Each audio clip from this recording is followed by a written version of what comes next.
ಊರ್ಮಾಸ್ ಕಿಚನ್ಗೆ ಸ್ವಾಗತ. ಇಲ್ಲಿ ನಾನು ದಪ್ಪನ ಅವಲಕ್ಕಿಯಿಂದ ಒಗ್ಗರಣೆನ ಹೇಗೆ ಮಾಡೋದು ಅಂತ ತೋರಿಸ್ತಾ ಇದ್ದೀನಿ. ಮೊದಲಿಗೆ ಒಗ್ಗರಣೆಗೆ ಬೇಕಾಗಿರ್ತಕ್ಕಂಥ ಸಾಸಿವೆ, ಜೀರಿಗೆ, ಉದ್ದಿನಬೇಳೆ, ಕಡಲೆಬೇಳೆ, ಶೇಂಗಾ ಬೀಜ, ಪುದೀನ, ಕೊತ್ತಂಬರಿ ಸೊಪ್ಪು, ನೆನೆಸಿರ್ತಕ್ಕಂಥ ಹುಣಸೆ ಹಣ್ಣು, ಕಟ್ ಮಾಡಿರ್ತಕ್ಕಂಥ ಹಸಿ ಮೆಣಸಿನಕಾಯಿ, ಕರಿಬೇವು, ರುಚಿಗೆ ತಕ್ಕಷ್ಟು ಉಪ್ಪು, ಅದೇ ರೀತಿ ಇಲ್ಲಿ ಟೊಮೆಟೊ ಮತ್ತು ಆನಿಯನ್ನ ಕಟ್ ಮಾಡಿ ಇಟ್ಕೊಂಡಿದ್ದೇನೆ. ಬೇಕಾಗಿರ್ತಕ್ಕಂಥ ಎಣ್ಣೆ, ಒಂದು ಬಾಣಲೆಗೆ ಎಣ್ಣೆ ತಗೊಂಡಿದ್ದೀನಿ. ಎಣ್ಣೆ ಕಾಯಿ ಅದಕ್ಕೆ ಫಸ್ಟ್ ನಾನು ಶೇಂಗಾ ಬೀಜನೇ ಹಾಕ್ತಾ ಇದ್ದೀನಿ. ಯಾಕೆ ಅಂತ ಹೇಳ್ತೀನಿ ನಿಮಗೆ. ಲೋ ಫ್ಲೇಮಲ್ಲಿ ಈ ತರ ಶೇಂಗಾನ ಮೊದಲು ಫ್ರೈ ಮಾಡ್ಕೊಳ್ರಿ. ಈಗ ಇದು ಆಗ್ತಾ ಇದೆ. ನಾನು ಇದಕ್ಕೆ ಉದ್ದಿನಬೇಳೆ ಮತ್ತೆ ಕಡಲೆಬೇಳೆ ಕೂಡ ಸೇರಿಸ್ತಾ ಇದ್ದೇನೆ. ನೀವು ಅನ್ಕೊಂಡಿರ್ಬೋದು ಸಾಸಿವೆ ಜೀರಿಗೆನೆ ಹಾಕದೆ ಒಗ್ಗರಣೆ ಮಾಡ್ತಾ ಇದ್ದೀನಲ್ಲ ಅಂತ. ನೋಡಿ, ಈಗ ಇದೆಲ್ಲ ಆದ್ಮೇಲೆ ನಾನು ಇದನ್ನ ಒಂದು ಸಣ್ಣ ಕಪ್ಪಲ್ಲಿ ತೆಗೆದಿಟ್ಕೊಂತಿದ್ದೇನೆ. ಯಾಕೆ ಅಂದ್ರೆ ನೀವು ಒಗ್ಗರಣೆನ ಇದರಲ್ಲೇ ಮಾಡ್ಕೊಂಡ್ಬಿಟ್ರೆ ಇದೆಲ್ಲ ಒಗ್ಗರಣೆ ಆಗೋಷ್ಟರಲ್ಲಿ ಶೇಂಗಾ ಮತ್ತೆ ಈ ಉದ್ದಿನಬೇಳೆ, ಕಡಲೆಬೇಳೆ ಎಲ್ಲ ಮೆತ್ತಗಾಗೋಗ್ಬಿಟ್ಟಿರುತ್ತೆ. ತಿನ್ನೋದಕ್ಕೆ ಅಷ್ಟು ರುಚಿ ಅನ್ಸೋದಿಲ್ಲ. ಇದನ್ನ ನೀವು ಒಂದು ಸಪರೇಟ್ ಒಂದು ಬೌಲಲ್ಲಿ ಹಾಕೊಂಡು ಲಾಸ್ಟಿಗೆ ನೀವು ಸರ್ವ್ ಮಾಡ್ತಿರಲ್ಲ, ಆಗ ಇದನ್ನ ಮಿಕ್ಸ್ ಮಾಡಿ ಹಾಕೊಟ್ರೆ ತಿನ್ನೋಕೆ ತುಂಬಾನೇ ಡಿಫ್ರೆಂಟ್ ಆಗಿರುತ್ತೆ. ಒಂದ್ಸರಿ ಟ್ರೈ ಮಾಡ್ರಿ. ಫಸ್ಟ್ ಎಣ್ಣೆನ ಹಾಕೊಳ್ರಿ. ಎಣ್ಣೆ ಕಾಯ್ತಾ ಇದೆ. ಸಾಸಿವೆ ಜೀರಿಗೆ ಹಾಕೊಳ್ರಿ.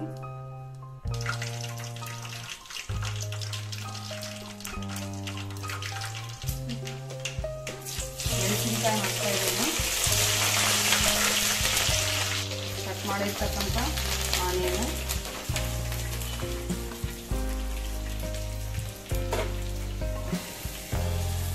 ಈಗ ಇದಕ್ಕೆ ಸ್ವಲ್ಪ ಒಂದೆರಡು ಚಿಟಿಕೆ ಅಷ್ಟು ಉಪ್ಪು ಸೇರಿಸ್ಕೊಳ್ಳಿ. ಉಳ್ಳಾಗಡ್ಡಿ ಬೇಗ ಫ್ರೈ ಆಗೋಗ್ಬಿಡುತ್ತೆ.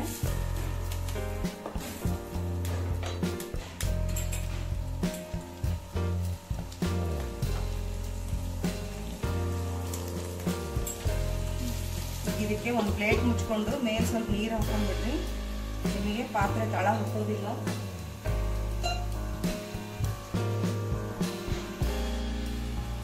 ಉಳ್ಳಾಗಡ್ಡಿ ಅರ್ಧ ಬೆಂದಿವೆ. ಈಗ ನಾನು ಇದಕ್ಕೆ ಟೊಮೆಟೊ ಕೂಡ ಸೇರಿಸ್ತಾ ಇದ್ದೀನಿ. ಚೆನ್ನಾಗಿ ಕಲಿಸ್ಕೊಳ್ಳಿ. ಹುಣಸೆ ಹಣ್ಣನ್ನು ಕೂಡ ಸ್ವಲ್ಪ ರೆಡಿ ಮಾಡಿ ಇಟ್ಕೊಳ್ರಿ. ಉಳ್ಳಾಗಡ್ಡಿನೇ ಬೇಯ್ತಾ ಇದೆ, ಜೊತೆಗೆ ಟೊಮೆಟೊ ಕೂಡ ಸ್ವಲ್ಪ ಮೆತ್ತಗಾಗಲಿ. ಈ ಗ್ಯಾಪಲ್ಲಿ ನೀವು ನೆನೆಸಿಟ್ಟಿರ್ತಕ್ಕಂಥ ಹುಣಸೆ ಹಣ್ಣನ್ನ ಚೆನ್ನಾಗಿ ರಸವನ್ನು ತೆಗೆದಿಟ್ಕೊಂಡ್ಬಿಡ್ರಿ. ನಾನು ಇದಕ್ಕೆ ಸಣ್ಣದಾಗಿ ಕಟ್ ಮಾಡಿರ್ತಕ್ಕಂಥ ಕೊತ್ತಂಬರಿ ಸೊಪ್ಪು, ಪುದೀನ ಹಾಕ್ಕೊತೀನಿ. ಸ್ವಲ್ಪ ಕೊತ್ತಂಬರಿನ ಲಾಸ್ಟಲ್ಲಿ ಹಾಕಲಿಕ್ಕೆ ಉಳಿಸ್ಕೊಳ್ರಿ. ಉಳ್ಳಾಗಡ್ಡಿ ಜೊತೆ ಇದೆಲ್ಲ ಸೊಪ್ಪು ಬೆಂದರೆ ಅದು ಬೇರೆನೇ ಟೇಸ್ಟ್ ಕೊಡುತ್ತೆ. ಎಲ್ಲಾನು ಲಾಸ್ಟ್ಗೆ ಹಾಕಿದರೆ ಅದ್ರದ್ದು ಟೇಸ್ಟ್ ನಿಮಗೆ ಸಿಗೋದಿಲ್ಲ, ನೋಡ್ಲಿಕ್ಕಷ್ಟೇ ಚೆನ್ನಾಗಿ ಕಾಣುತ್ತೆ. ಸೊ ಅದಕ್ಕೆ ನಾನು ಹಾಫ್ ಡಿವೈಡ್ ಮಾಡಿಟ್ಟಿದ್ದೀನಿ. ಟೊಮೆಟೊ ಮತ್ತು ಈರುಳ್ಳಿ ಚೆನ್ನಾಗಿ ಬೆಂದಿದೆ. ಈ ಟೈಮಲ್ಲಿ ನಾನು ಇದಕ್ಕೆ ಹುಣಸೆ ರಸನ ಸೇರಿಸ್ತೇನೆ. ಹುಳಿ ನೋಡಿಕೊಂಡು ಹಾಕೊಳ್ರಿ. ಟೊಮೆಟೊ ಜವಾರಿ ಟೊಮೆಟೊ ಆದರೆ ತುಂಬಾನೇ ಹುಳಿ ಇರುತ್ತೆ. ಈ ಥರ ಚೆನ್ನಾಗಿ ಮಿಕ್ಸ್ ಮಾಡ್ರಿ. ಟೊಮೆಟೊ ಚೆನ್ನಾಗಿ ಮೆತ್ತಗಾಗಿರ್ಲಿ, ಅಂದ್ರೆ ನಿಮಗೆ ಒಗ್ಗರಣೆ ಟೇಸ್ಟ್ ಕೊಡುತ್ತೆ. ರುಚಿ ತಕ್ಕಷ್ಟು ಉಪ್ಪು, ಅರಿಶಿಣ,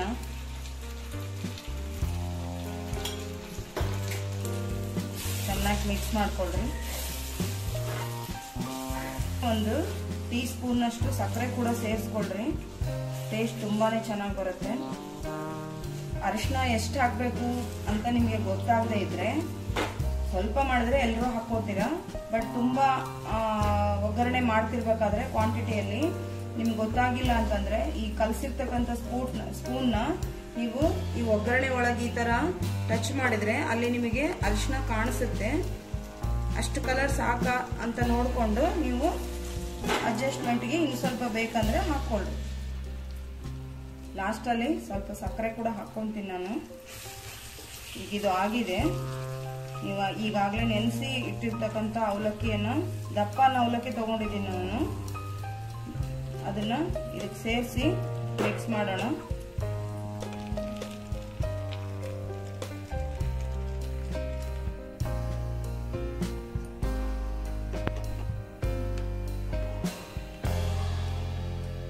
ಚೆನ್ನಾಗಿ ಮಿಕ್ಸ್ ಆಗಿದೆ. ಸ್ಟವ್ ಆನ್ ಮಾಡಿಕೊಂಡು ಸ್ವಲ್ಪ ಬಿಸಿ ಮಾಡ್ಕೊಳ್ರಿ. ನಾನು ಕಲಿಸ್ಬೇಕಾದ್ರೆ ಆಫ್ ಮಾಡಿದ್ದೆ. ಎಲ್ಲ ಮಿಕ್ಸ್ ಮಾಡಿಕೊಂಡು ಮತ್ತೆ ಆನ್ ಮಾಡ್ಕೊಳ್ರಿ. ನಿಮಗೆ ಅವಸರ ಆಗೋದಿಲ್ಲ, ಆರಾಮಾಗಿ ಕಲಿಸ್ಕೋಬಹುದು. ನೋಡ್ರಿ, ಈ ಥರ ಆಗಿದೆ ಅವಲಕ್ಕಿ.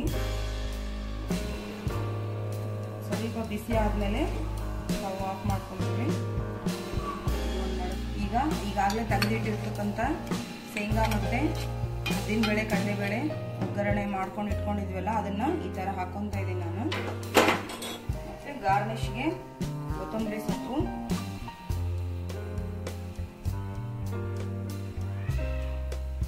ಡಿಫ್ರೆಂಟ್ ಆಗಿ ಒಗ್ಗರಣೆನ ಹೇಗೆ ಮಾಡೋದಂತ ನೋಡಿದ್ರಿ. ಇಷ್ಟ ಆದರೆ ಶೇರ್ ಮಾಡಿ, ಲೈಕ್ ಮಾಡಿ, ಕಮೆಂಟ್ ಮಾಡಿ, ನನ್ನ ಚಾನಲ್ನ ಸಬ್ಸ್ಕ್ರೈಬ್ ಮಾಡಿ. ನೋಡಿ, ಇಲ್ಲಿ ಈ ಒಂದು ಹೆಚ್ಚಿರ್ತಕ್ಕಂಥ ನೀವು ಡೈಲಿ ಉಳ್ಳಾಗಡ್ಡಿ ಸೊಪ್ಪನ್ನ ಈ ಥರ ಬಿಸಾಕ್ಬಿಡ್ತೀರಾ. ಬಟ್ ಇದಕ್ಕೆ ಈ ಥರ ನೀರು ಹಾಕಿಟ್ಕೊಂಡು 1-2 hours ಅಥವಾ ಸಂಜೆ ತನಕ ಬಿಟ್ಟರು ಪರವಾಗಿಲ್ಲ. ಆ ನೀರನ್ನ ನಿಮ್ಮ ಮನೆಯಲ್ಲೇ ಇರ್ತಕ್ಕಂಥ ಈ ಥರ ಪಾಟ್ಗಳಿಗೆ ನೀರು ಮಾತ್ರ ಈ ರೀತಿ ಹಾಕೊಂಡ್ರೆ ಗಿಡಗಳು ತುಂಬ ಹೆಲ್ದಿಯಾಗಿ ಚೆನ್ನಾಗಿ ಬೆಳೀತವೆ. ಇದು ನಾನು ಮನೆಯಲ್ಲೇ ಬೆಳೆದಿರ್ತಕ್ಕಂಥ ಕೊತ್ತಂಬರಿ ಸೊಪ್ಪು. ಈ ರೀತಿ ಡಿಫ್ರೆಂಟ್ ಆಗಿರೋ ಅವಲಕ್ಕಿ ಒಗ್ಗರಣೆನ ಮಾಡಿ ನೋಡಿ.